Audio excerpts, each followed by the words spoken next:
Year 1995. In the mountains of Oregon, a trekker suddenly goes missing. Soon, rumors start spreading among the locals that the man was infected by a virus spread by some wild animal. They call it Hill's fever. But the native tribes there call it face of the wolf. One day, a man named Grady goes hunting in the forest with his son Blake. Blake keeps wandering here and there. Sometimes he stops to look at mushrooms and sometimes he watches the birds. Grady gets angry and scolds him, saying, "If you want to survive in the forest, you must stay focused."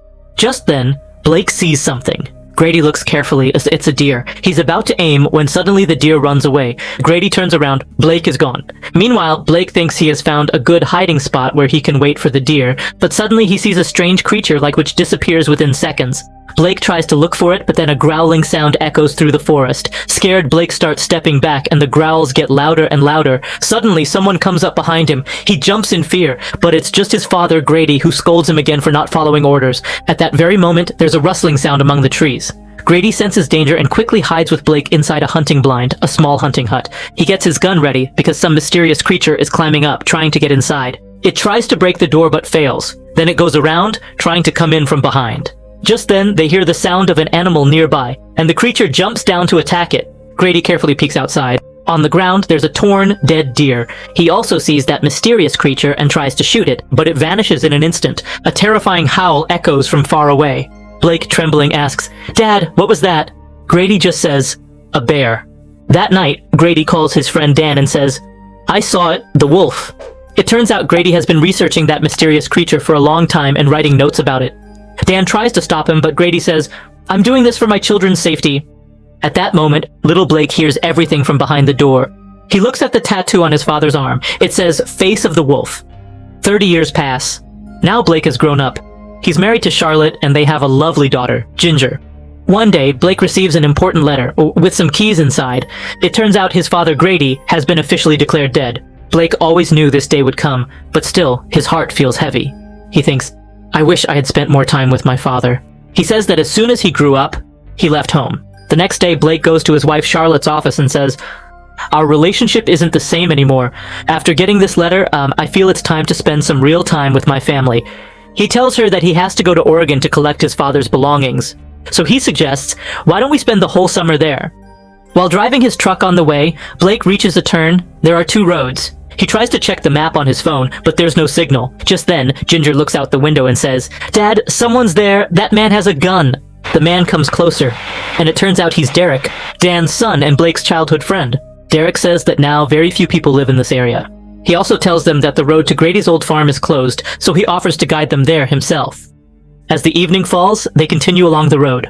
But suddenly, something dark jumps onto the road ahead. It's a wolf, almost as big as a human. Blake panics and turns the truck. The truck slips off the road, falls into a ditch, and crashes into a tree. Luckily, Blake regains consciousness quickly. He checks Charlotte and Ginger. They're safe. But Derek tries to open the truck door to escape, and falls down because the truck is lying on its side. Blake tells his family to get out through the window, but then, that same growling sound again. The wolf is already behind the truck. Blake quickly tries to shut the door. He sees Derek lying injured on the ground. Suddenly, the truck's window shatters.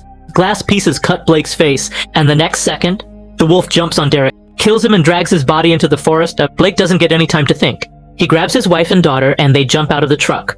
All three run toward Grady's old house. The howling of the wolf follows them from behind. Finally, they reach the house. They rush inside and lock the door. The wolf tries to break the door with full force. Blake holds it tightly, sweating all over. For several minutes, they hear loud banging sounds. And then suddenly, silence. It's gone. At least for now. Blake picks up a torch and goes down to the basement to start the generator. As soon as the generator starts, all the lights in the house and on the farm turn on. Ginger says nervously, "Mom, I want to go home." But Blake calmly replies, "Going out at night is too dangerous. We have to wait until morning." He apologizes to his daughter. "I'm sorry. I couldn't protect you." A heartfelt moment passes between them. Charlotte starts thinking, "That thing on the road. What was it?" Blake softly says, "It was some kind of animal, but it was walking on two legs like a human." He drags a cabinet in front of the door to make sure nothing can get in. Then he takes out his father's old radio to call for help, but no one answers. At that moment, he smells something strange in the air. He follows the scent into another room. There he finds lots of meat and dried jerky hanging around. He tastes a little and suddenly his jaw starts to ache. He thinks maybe his face got hit by the steering wheel during the truck crash, but then one of his teeth breaks and falls out of his mouth. Charlotte panics and forces him to sit down so she can check his wounds. She sees a deep cut on his arm. She cleans it and ties a bandage around it. Blake says, "Maybe it happened because of the broken glass." But Charlotte shakes her head. This cut doesn't look like it came from glass. She tries calling for help again on the radio, but there's still no signal. A while later, Blake takes some wood and nails and tries to strengthen the door, but his hands are trembling. He can't hold the hammer properly and hurts his fingers. Sweating and exhausted, he goes to the kitchen to drink water, but then, thump, thump, thump, he hears footsteps coming from upstairs. Holding the hammer tightly, he slowly climbs the stairs. The sound is coming from one of the rooms. He opens the door and realizes the sound is coming from inside a closet. He hesitantly opens it and finds only a spider. Then suddenly he starts feeling dizzy. It becomes hard to breathe. After a few seconds, when he feels a little better, he goes back downstairs. Charlotte and Ginger are sitting on the couch, but Blake hears footsteps outside again. And that same growling sound. He slowly walks toward the window and strangely, he starts sniffing the air like an animal. Charlotte sees this and gets scared. "Blake, what are you doing?" Blake moves toward the door and suddenly the wolf puts its hand through the pet door and grabs his leg. It tries to drag him outside. Charlotte quickly grabs the hammer and hits the wolf's hand. The wolf pulls back, but Blake screams in pain and faints. Sometime later, Blake wakes up. He's lying on the couch, looking around for his family. He hears strange, distorted sounds. He goes down to the basement. Ginger is sleeping and Charlotte is still trying to call for help on the radio. When she gets no signal again, she throws the microphone in frustration. Right then, she hears breathing behind her. She turns around. Blake is standing in the dark. He's walking toward her, but only broken, unclear words come out of his mouth. Charlotte cries, "I don't know what's happening to you, Blake. What should I do?" Blake can't speak, and suddenly wets himself. Charlotte holds him and takes him upstairs.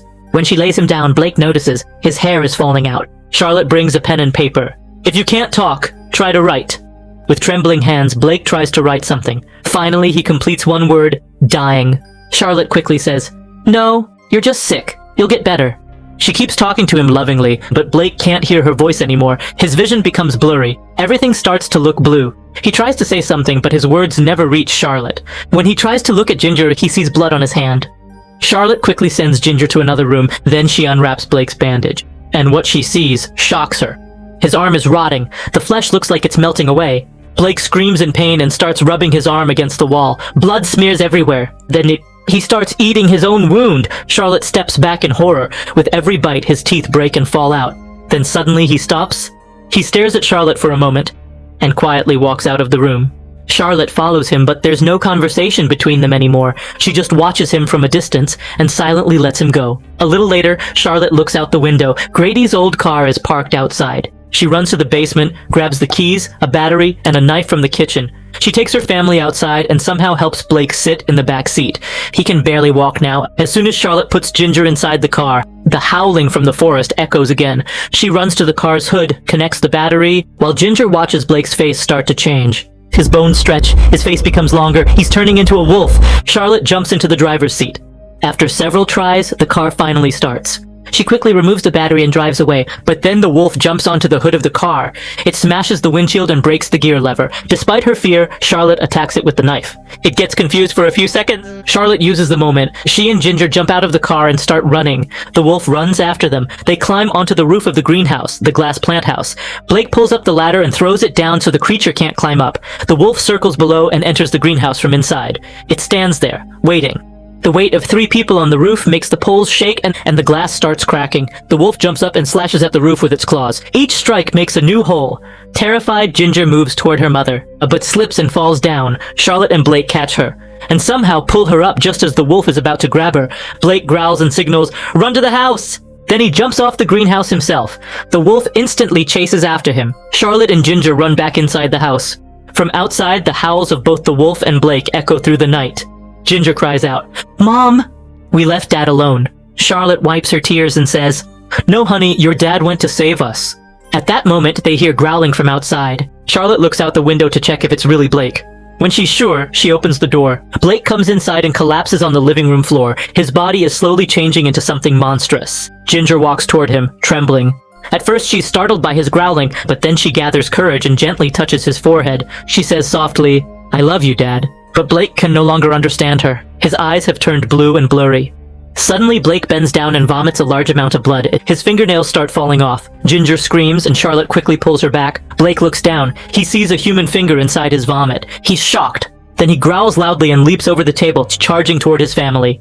Charlotte stands in front of him, unafraid.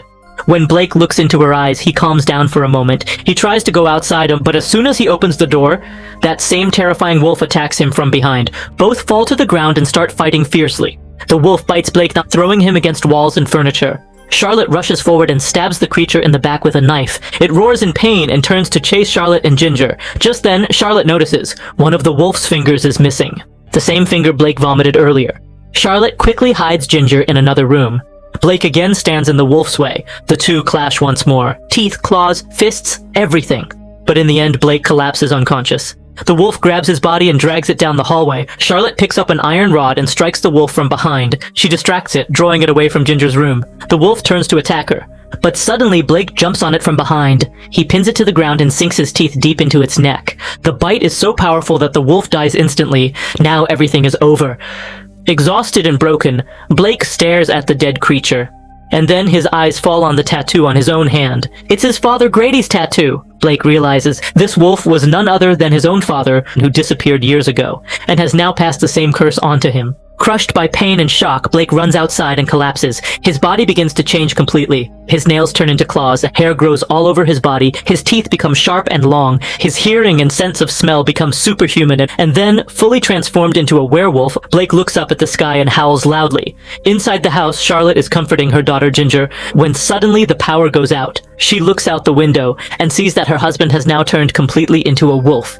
Panicking, she grabs a knife and follows the sounds. But when she turns around, Blake is standing right behind Ginger. To protect her daughter, Charlotte slashes Blake's arm with the knife. Blake snatches the knife away, so both mother and daughter run outside and hide in the barn. Moments later, Blake reaches there too. He breaks the door and digs through the wood, trying to crawl inside. In the darkness, his glowing eyes can see everything. He moves closer and closer, but then his leg gets caught in a bear trap that Charlotte had set earlier. Charlotte and Ginger turn on the flashlight, scream, and run away. Blake struggles to free his trapped leg, and finally he cuts it off himself. He howls in agony and runs after his family into the forest. There, he finds the old truck, and Derek's severed hand lying nearby. Charlotte quickly grabs Derek's gun and hides with Ginger inside a hunting blind. Blake arrives there and climbs the stairs, peeking inside. His voice is no longer human, but Ginger somehow understands. Her dad just wants to end it all. As Blake takes one step inside, Charlotte, terrified, pulls the trigger. The shot hits Blake and he falls backward. Charlotte and Ginger climb down, and when they see their dying father, both burst into tears. By morning, Charlotte and Ginger stand at the edge of the valley, the same valley Blake loved so much as a child. The wind blows gently, the sun rises, and they silently look at the place, where the final battle between man and beast has ended forever. So friends, I hope you liked this video. If you liked the video, then like, share, and subscribe to the channel. See you in the next video. Till then, bye.